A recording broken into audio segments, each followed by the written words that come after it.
సరే చాలాసార్లు నేను వింటూ ఉన్నాను. లైక్ ఈ డయాబెటీస్ ఉన్న వాళ్ళకి ఏదన్నా దెబ్బ తగిలితే తొందరగా మానదని ఇందాక కూడా మనం మాట్లాడుకున్నాం. కొన్ని కొన్ని సార్లు కాలు తీసేయాల్సొస్తుంది, ఏలు తీసేయాల్సొస్తుంది.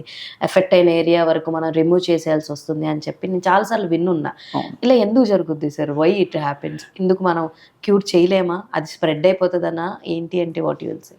డయాబెటిక్ ఫుట్ అంటే జనరల్‌గా డయాబెటిక్ పేషెంట్స్‌లో hmm. Almost every organ in the body is affected by diabetes. Okay. దాంట్లో most of the time diabetic foot అనేది కామన్‌గా చూస్తూ ఉంటాము. హ్మ్.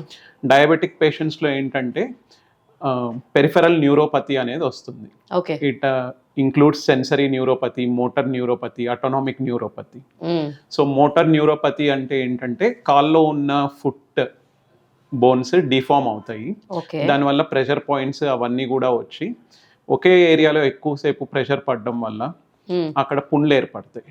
ఆ పుండ్లు పెద్దగా మారి హ్మ్. అంత ఈజీగా తగ్గవు.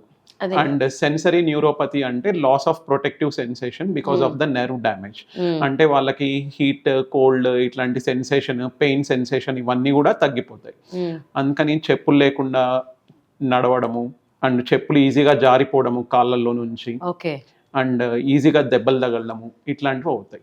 ఓకే. అండ్ ఆటోనామిక్ న్యూరోపతి అంటే దానివల్ల స్వెట్టింగ్ ఇవన్నీ తగ్గడము, డ్రై స్కిన్ ఇవన్నీ ఏర్పడతాయి. ఇట్లా మల్టిపుల్ రీజన్స్ వల్ల వాళ్ళకి ఈజీగా పుండ్లు ఏర్పడతాయి. అండ్ ఇమ్యూనిటీ తక్కువ ఉండడం వల్ల ఆ పుండ్లు మానడానికి కూడా ఎక్కువ టైం పడుతుంది. ఈజీగా ఇన్ఫెక్ట్ అవుతాయి పుండ్లనేవి. హ్మ్. అండ్ బ్లడ్ వెజల్స్ కూడా అఫెక్ట్ అవుతాయి.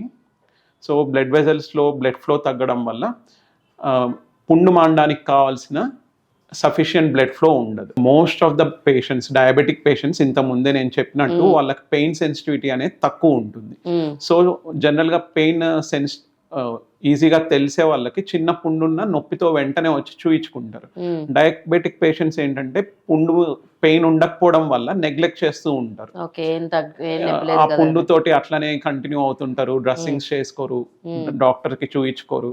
అండ్ మన దగ్గరకొచ్చే టైంకి వాళ్ళకి ఆల్రెడీ ఆ పుండు బాగా డీప్‌గా ఉంటుంది. హ్మ్. కాలు టిష్యూస్ మొత్తము స్ప్రెడ్ పాడైపోయి. అయిపోయి ఇన్ఫెక్షన్‌లో హ్మ్. వస్తారు. సివియర్ ఇన్ఫెక్షన్‌లో వచ్చినప్పుడు హ్మ్. కొన్నిసార్లు లింబ్ ఇంపార్టెంటా? లైఫ్ ఇంపార్టెంటా? అని డెసిషన్ తీసుకోవాల్సొచ్చిన టైంలో మనిషిని కాపాడడానికి కాలు తీసేయాల్సిన పరిస్థితి రావచ్చు. Okay. Hi everyone, Nenu mi Vedika. Please subscribe to Golgo Health. Don't forget.